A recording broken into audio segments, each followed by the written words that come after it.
Hi, I'm Stephen Hand from Archery Supplies. Today we're here to look at the Hoyt Powermax compound bow. It comes in either RTH kit or just a bow kit.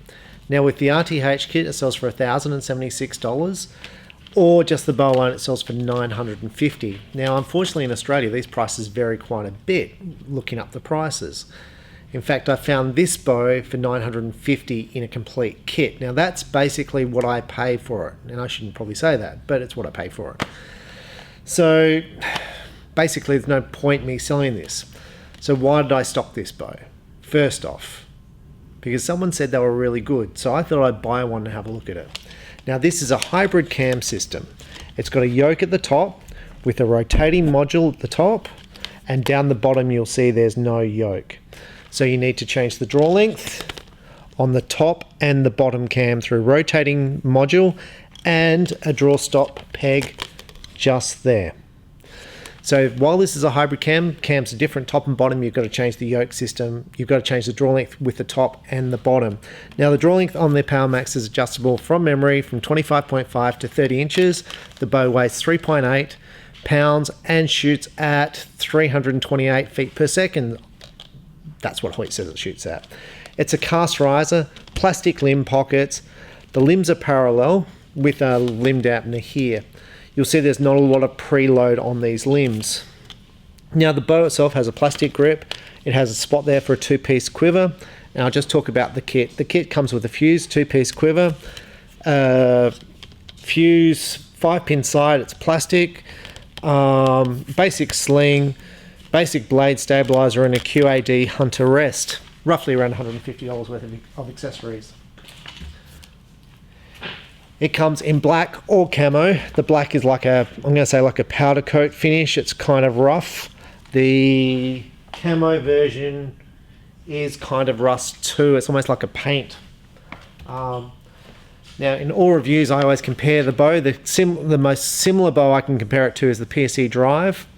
This bow is the same axle size, 31 inches. It shoots at 335 feet per second. Machine riser versus the cast riser. It has the ability to fit a two-piece quiver. Physical weight of this bow is about the same as the Powermax. This is a hybrid cam system, so a yoke at the top, no yoke down the bottom. However, with the PSE, you'll notice it's a round wheel on the back. So there's no adjustment on the top wheel. You only need to adjust the draw length on the bottom wheel. So it's kind of a different, while they're both hybrid cam systems, they are different. The Hoyt needs to be timed. The draw stops need to hit at the same point because it sort of acts like a twin cam bow. With PSE Drive, you don't. So these bows are the most similar I can think of. The PSE Drive sells for 700 Australian dollars. The Powermax sells for about $950. So cast riser, machine riser, they're the most similar things. The PSE limbs you'll see have got a little bit more pre-tension on them than the Hoyt. You can see the difference.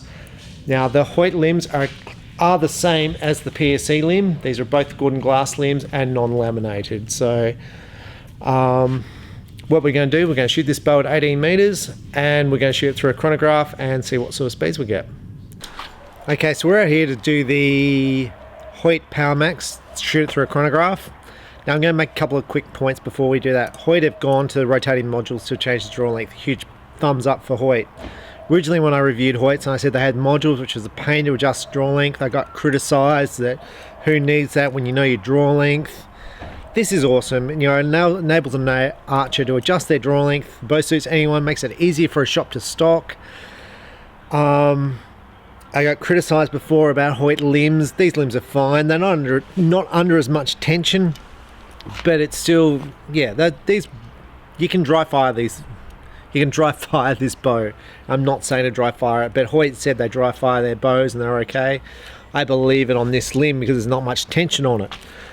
Overall, the bow looks, you know, the graphics are good. Now in America, I looked at prices before I did this. Before I did this shoot, this bow retails in America for $600 US. The PSE Drive, which I compared it to, and unfortunately in the video I showed you a 2017 version, the 2018 version They've changed the limb configuration here, so it's a bit better.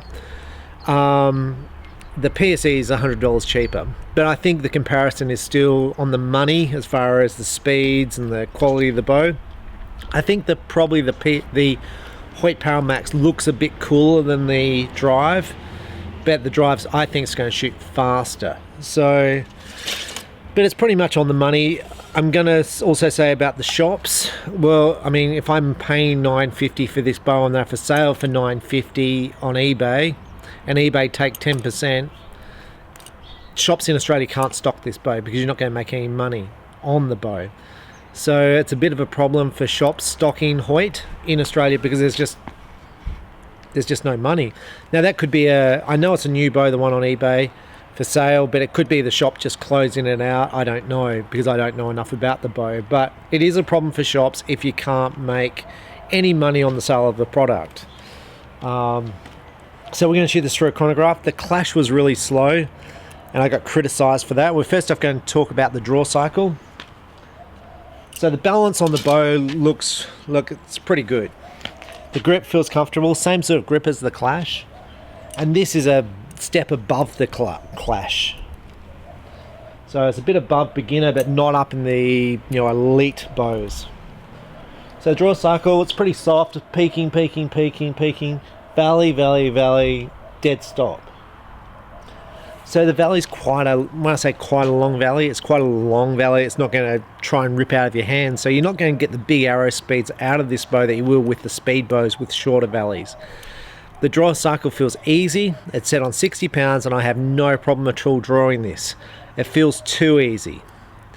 So I'm not expecting to get a fast speed out of this bow. Now the arrows I shoot are gold tip velocity 400s with a 90 grain hyperspeed point. They weigh 325 feet per second. The bow's at 60 pounds at 29 inches. So fast bows are above 300s, like your Expedite shoots at about 315. Your slow bows, the slowest bow I think I've tested, it has been the Hoyt Clash at about 260-ish. So this bow, it's rated at 328. You'd expect to shoot a bit above 300. And we'll just shoot an arrow.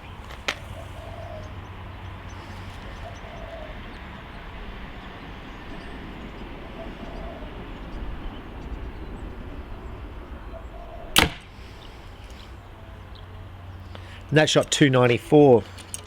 So it's shooting slower than equivalent bows of the equivalent IBO speed. So really this bow is probably realistically a 320 feet per second bow, not a 328.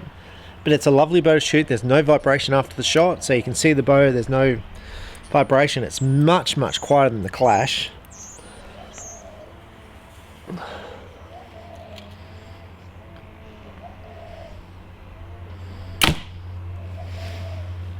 And 295. So with the Clash I had a lot of vibration, lots of noise. This bow has none of this. It has a silencer down the bottom, which is a carbon rod, which is pretty cool. It's not a bad little system. And yeah, the draw cycle is much, much better than the Clash. Much, much better. It's one of the most comfortable draw cycles I've had. So overall, I think this bow, if you can afford the extra over the Hoyt Clash and you're a Hoyt fan, you definitely want to go to the Powermax over the Clash. The Clash, this is pretty good. I think the bow looks good. It's a nice looking bow. It draws smooth, and I think at 18 meters I'm going to shoot pretty well with it. Now for this test I do have a peep sight fitted because this is a second-hand bow which just came in yesterday. It's only been shot for a short period, and I thought, well, instead of grabbing a new bow off the shelf, I'll shoot the second-hand one for this bow review. So if I shoot better than I do in my normal reviews, you can say it's the peep sight. I've shot with and without peep sights and it really hasn't made much difference, but this does have a peep sight on the string. So let's go and shoot 18 and see how well I shoot.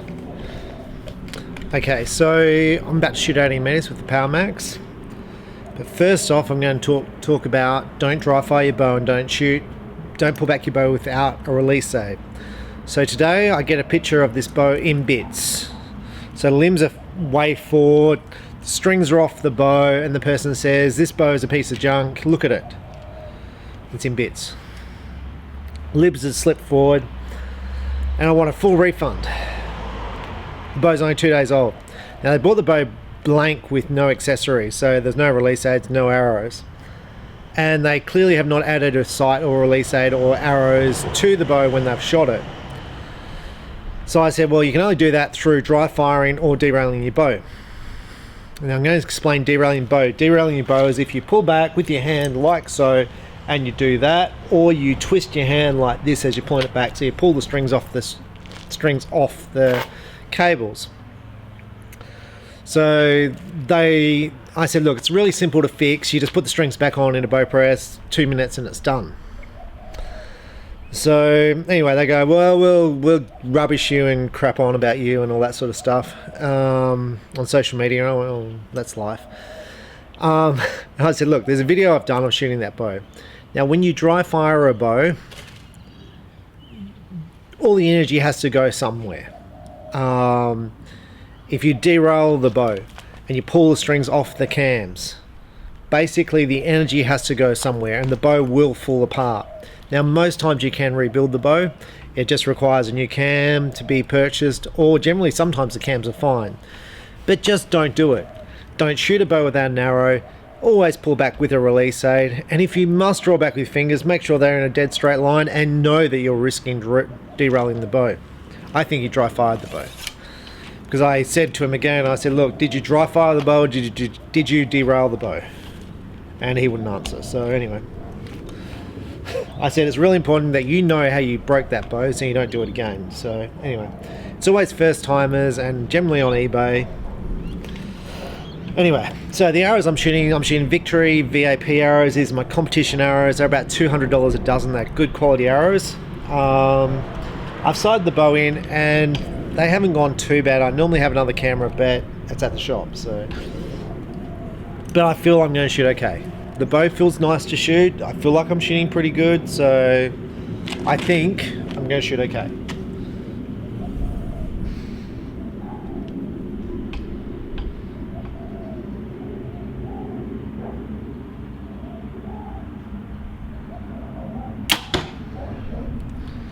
And I hope I shoot better than I shot with the Clash yesterday, because that was horrible.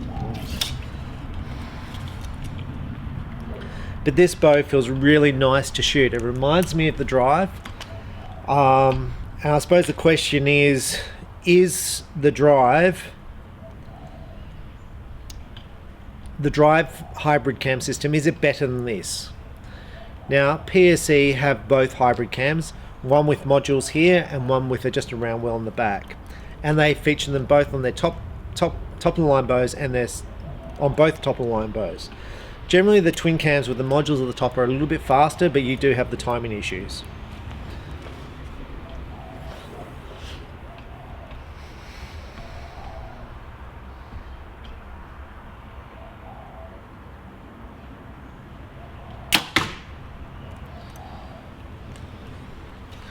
Well, I either missed the target or hit my arrow, so... Look, this bow feels really comfortable to shoot. I would be more than happy to shoot this bow. It's not a... I'm just going to talk a quick bit about the D-loop here. You can see how it's pulling up. I read something to say if it pulls up, then you've got to move. You should be moving the D-loop up towards the string, and it's something to do with the travel on the distance between the cans and the D-loop. But it depends on the bow you're shooting. So I tend not to worry a bit about it, but I thought it was an interesting article.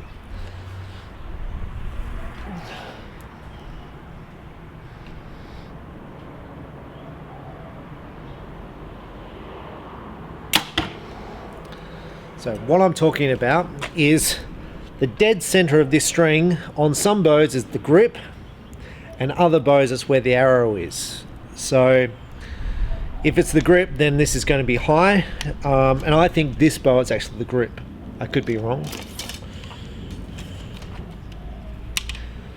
The grip is a little bit more stable if it's in the center of the grip.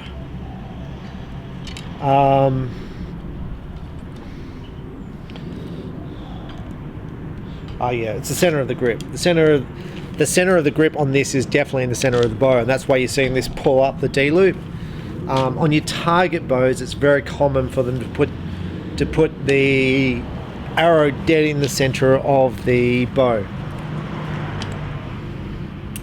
and that's so the cams are timed, and especially if you're shooting a twin cam bow, it keeps the whole lot balanced.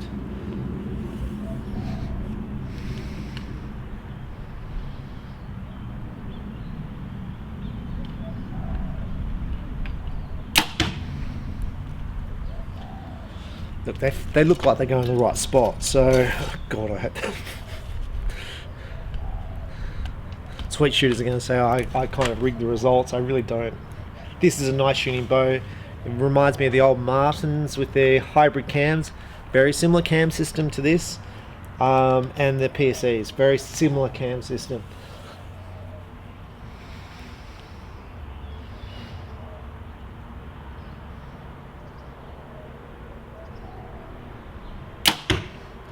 Now, just on that point about how similar this cam system is to the Martins. So there was a Martin cam system called the Ghost Cam. They've used it for years, and it uses the same modules as the PSEs. Now this is almost identical down the bottom here. I'm going to try and zoom up to it here. Now you see that point there was a wear point on the Martin. Now what Hoyt have done, they made this point here higher than that point there, so the string doesn't actually touch that point because the cam's actually higher, the module. Now that is a great design feature because you're not going to get wear on the cams. The Martin design was a shocker. It felt nice to shoot, but you didn't know it was a shocker until you'd shot it for 6 months, until the strings started wearing. And then you were like, oh, the strings are wearing. It's like, yeah. But I mean, nice cam. Really nice, like this bow to shoot.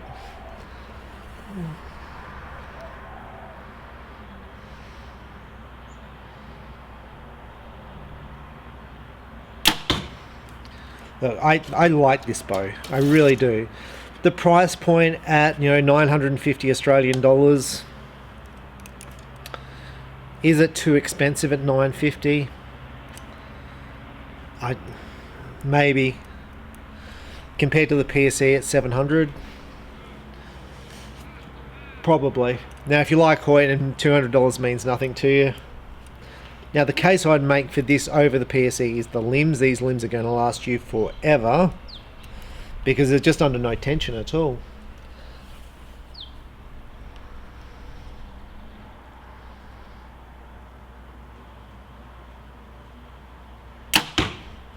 Now the drive, PSE drive is my second biggest selling bow. I sell about 700 of them a year. I haven't sold any of these yet. But a little bit faster and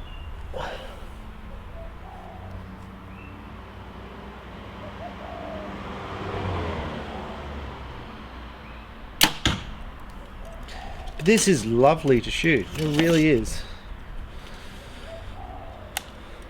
And the bow looks the same as the Clash.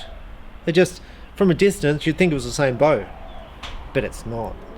This bow is nice.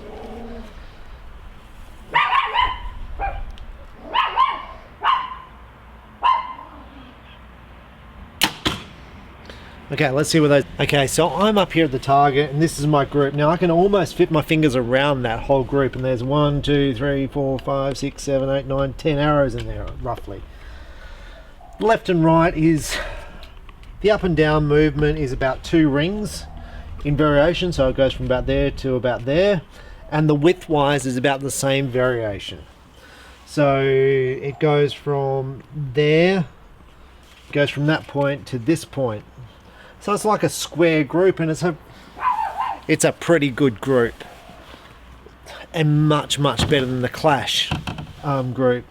To me, that's one of my better groups with a basic whisker biscuit, basic hunting sight, and not sighted in. I'm pretty happy with that. In fact, if I had those, there's one arrow there which is a little bit low, but if I had that sighted in, that'd all be in the gold. So the difference between this and the Clash, the bow I didn't like yesterday, is just a mile apart. This bow shoots nice, you're going to get good results with it, similar results to any other bow you choose. It's just the speed is down a little bit on this bow, but the bow's nice and quiet, and the finish is good. It takes 2-piece quiver, which I like. And yeah, I think it looks pretty good. Now, so the only question I have is about price and how is it comparing the market, and that's up to you. There's a clear difference in my view about the finish of this and like the PSE. They're two different finish of bows. This is a rough finish. I'm going to try and show this up close. You can see how it's sort of dotty. The PSE is like a smooth finish, so it depends which one you like the look of, and whether that's a factor for you when you purchase a bow. But overall, this bow is nice little bow, and I'm going to say it's probably one of the best Hoyts I've shot so far. The best Hoyt I've shot so far. Without doubt, this is the best Hoyt I've shot to date, and I haven't shot the new Redworks yet. So I'm Stephen Hand from Archery Supplies. Oh, another thing I love about Hoyt is they make the draw length adjustment really simple there. It tells you plus and minus. Each letter will be 1/2 inch, same as a PSE. So yeah, keep life simple for people, because generally people in the shops, a lot of people in the shops are not going to know this product. Customers are not going to know the product. Keep things simple, and Hoyt have done that, and they've done it well. The only comment I'm going to make before I finish is on the new Hoyts for 2018. This is a new Hoyt for 2018. They do say which letter reflects which draw length on the bottom limb, and I thought that was really a good thing. They haven't got that on this bow, but it's still very simple to adjust. So I'm Stephen Hand from Archery Supplies. That's the Hoyt Powermax. Check it out at your local archery shop. Thanks for